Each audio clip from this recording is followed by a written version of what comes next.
I feel left out as the only one who never receives a cake at our birthday dinners. You, an ominous presence posing as a family member, must be expelled from this house immediately. It is imperative that we banish you through the power of holy water and the recitation of St. Michael's prayer. Let us rid ourselves of this deceitful entity who disguises herself as a daughter-in-law and restore harmony to our home. Hold on a moment, if a divine joke is being played on me, my mother-in-law eagerly seizes the bottle of holy water and turns to face me. Her eyes blaze with an intensity reminiscent of a possessed spirit. I am certain she is oblivious to the cruelty within her actions. Jackson, please come to my aid. However, my desperate cry for help falls on deaf ears. My father-in-law and husband silently clasp their rosaries. Oh no! Do all of you harbor such animosity towards me? I have endured the daily torment inflicted by my mother-in-law and strive to diligently manage the household. Today, on September 29th, it seems like the perfect occasion for this madness to unfold. You should be appreciative that Ollie Demon has been a temporary presence among us. As she raises her arm in the air, I instinctively squeeze my eyes shut. Hey, what are you guys doing? I opened my eyes slightly to see the cause of her panic. I see everyone's looking at her and the story goes back some time ago. I don't mean to brag, but my husband, Jason, and I are so in love with each other. He's a gentleman. Although he's a little too serious, he understands that I tend to get absorbed in my work and takes very good care of me. He's a really good companion. We got married a few years ago and finally bought a house at the end of last year. It's a bit of a headache though when I think about the mortgage, but I'm happy because I felt like we have really become a family. My relationship with my father-in-law, Sean, is excellent. Like Jason, he's serious and a bit careless. He's now retired. But when he was a business person, he was admired by many of his colleagues. His hobby is traveling and he often sends us fresh produce from the countryside. He often compliments that Jasmine is lucky to be married to me after feel tickled every time he dies. The problem is, hello Jason. It's your birthday coming up and I'm coming to your house to celebrate. Mom, you don't have to come over for every event. We just saw each other last week. Remember? What are you talking about? We are family. We should be together all the time. I suppose Erin won't feed as well, will she? I grow at her high-pitched voice leaking out of the phone. The only problem in my happy marriage is my mother-in-law, Megan. I've been subjected to criticism and harassment like this from the very beginning, and it's gotten worse over years. She barged into my house unannounced, says that it's not tardy enough, and starts cleaning on her own. When she calls my name in her piercing voice, I begin to brace myself. Jason says that she's had a very peculiar personality since he was a child. She used to be a tiger mom, locking him up in his room and making him study.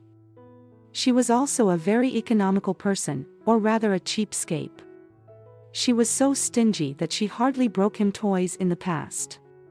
She was so frugal that she did not celebrate any holidays and events. When Jason mentioned to his friends that his family didn't particularly celebrate Christmas, it spread in the neighborhood. After that, she became morbidly obsessed with any events. When I asked him how she came to be like that, she answered with disgust. She has relatives who are well off. And they are all highly educated. She's jealous of them. Huh? Is that the only reason? It's ludicrous, isn't it? I think she sees you as an enemy because she has a complex about her low education. I did graduate from an academically well-known university. That was the result of my effort. I worked my butt off to get accepted there. I don't deserve to be resented for that. There's no way I can tell her this straight out though. If my relationship with her deteriorates, she will be affected too. Jason would not feel good about it either. I'm sorry that she's been hard on you. No, it's not your fault. Even though she's a strange person, I only see her a few times a year. I thought it was bearable until recently. She has been making direct remarks to me more frequently than before. It's become difficult for me to smile and shrug it off, and I've been avoiding her as much as possible. However, it is not uncommon for mishaps to your car. Do I have to deal with this person for the rest of my life? I wait patiently for the call to finish a week before the birthday dinner's planned. I decide to speak to Sean. I know that Megan will complain no matter what, but I want to at least be prepared. I don't even know what time they plan to come over after a few rings. I hear his voice come through. "Hello, Sean, this is Aaron." "Oh, Aaron." His voice gives me an uneasy feeling. It sounds less energetic than usual normally. He excitedly tells me about his prison travels or about his hobby of collecting antiques. My hand holding the phone tightens, as I wondered if something is wrong. What's wrong? "You sound to be in those spirits." "Well, you know, he says that some of the ticks in his collection have gone missing. It's only recently that the numbers start decreasing. Some of them he has treasured for decades ago. Thinking it might be a thief. He consulted Megan, but she brushed him off as his imagination and didn't take him seriously. He explained solely that his memory has deteriorated since his retirement and he isn't confident to report to the police. I'm sorry. This has nothing to do with you. Don't be. Thank you for confiding in me. No matter how much his memory is failing, I don't believe that he would misunderstand such an important thing. There must be something going on. I get a hunch, so I tell Jason about it as soon as he gets home. After listening to my full story, he just remembering something. Come to think of it, my mom's been sending me pictures of design and brown bags these days.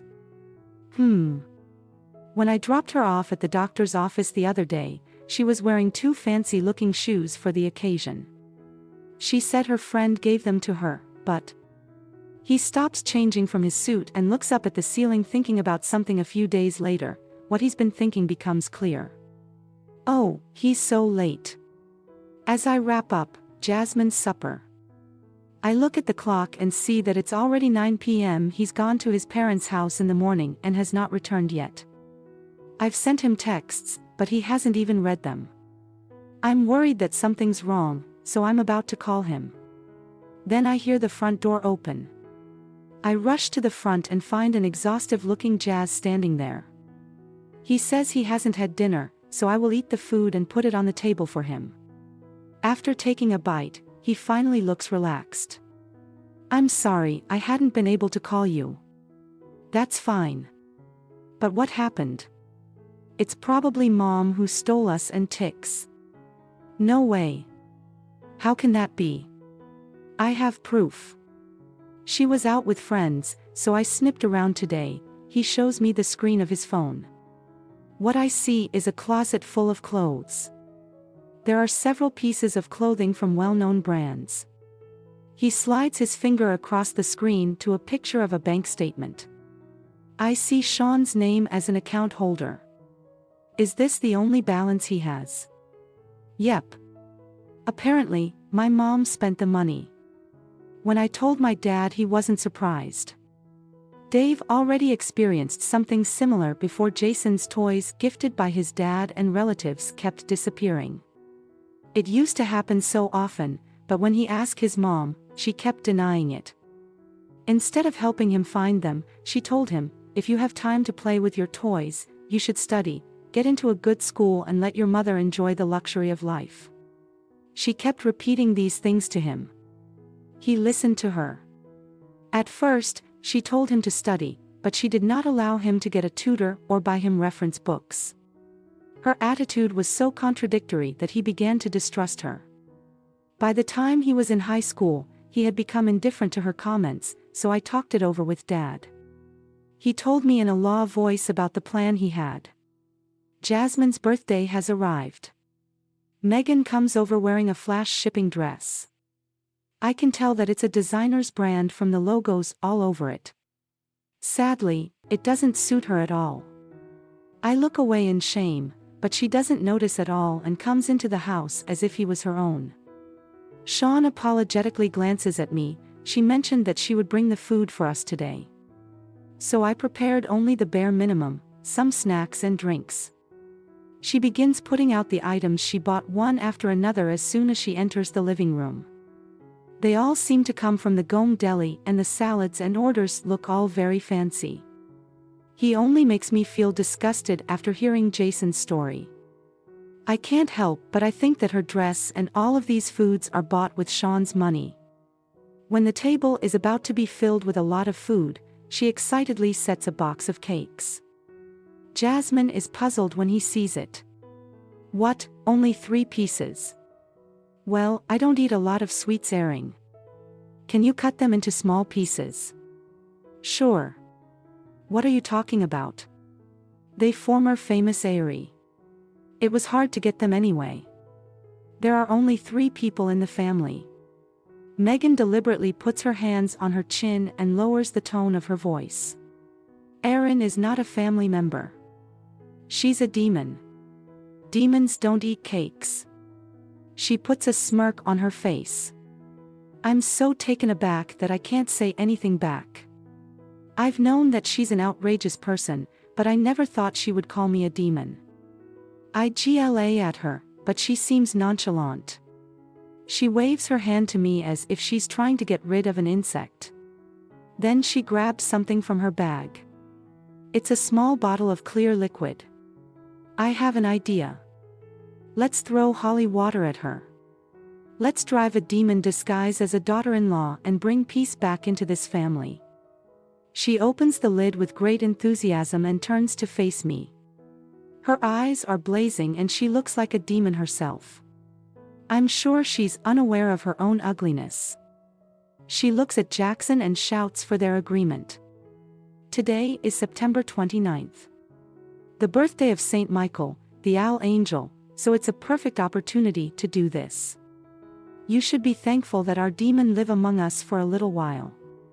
Hearing her trick, I clench my face tightly. If she goes this far, I can't remain silent just as I'm about to stand up.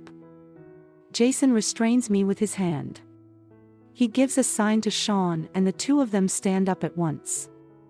Megan looks up at them with her mother gaze. That's enough. Mom. We know what you've been doing. What do you mean you stole Dad's antiques, didn't you? I have no idea what you're talking about. It's not just his stuff. You have taken my video games. And birthed their money before and use it to buy some meaningless brand name crap.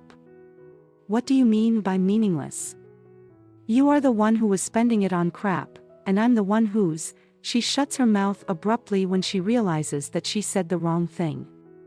From there, Jason's verbal attacks commence. He had been in dire straits as a child with no free time and no allowance.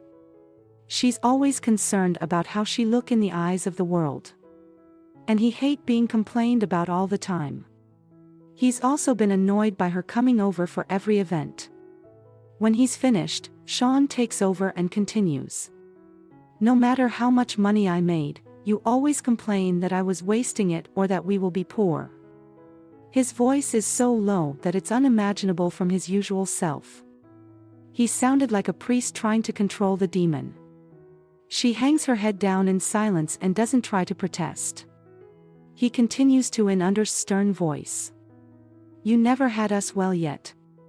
You've spent all my money. What more do you want to take from me? He snatched just the bottle from her hand and throws the liquid at her with all his might. Stop it. You are the one who told us to get rid of the demon. That's right. We drive you from us. Come on, get out and clean spirit, infernal invader.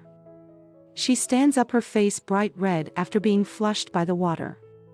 She walks to the door and walks out of the house half a year later. This looks delicious. Did you make it? Yes. I hope you like it. We are sitting around the dinner table. After the drama, Sean immediately confronted Erin with a divorce. It's still in process, but so far, so good.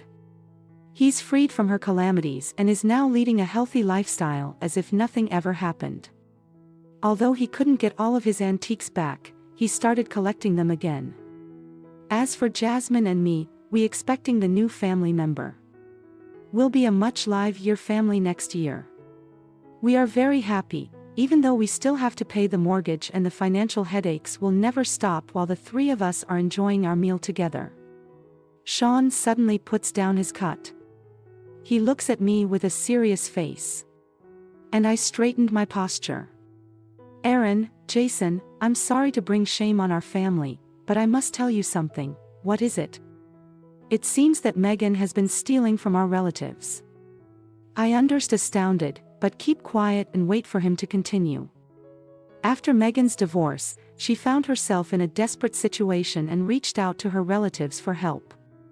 However, her past of stealing their belongings has left them skeptical and mistrustful of her. Despite working part-time jobs, she struggles to maintain steady employment due to her pride causing conflicts with coworkers. Sean shares this with a heavy heart, lowering his head in sorrow. If Megan ever shows up here, please promptly send her away. I apologize for alarming you during this joyful time. Thank you for your understanding. Thankfully, we have managed to rid ourselves of her presence. With the use of holy water, we symbolically banished all negativity. Jason's words, a mixture of jest and truth, seemed to ease the tension, prompting him to look up with a smile.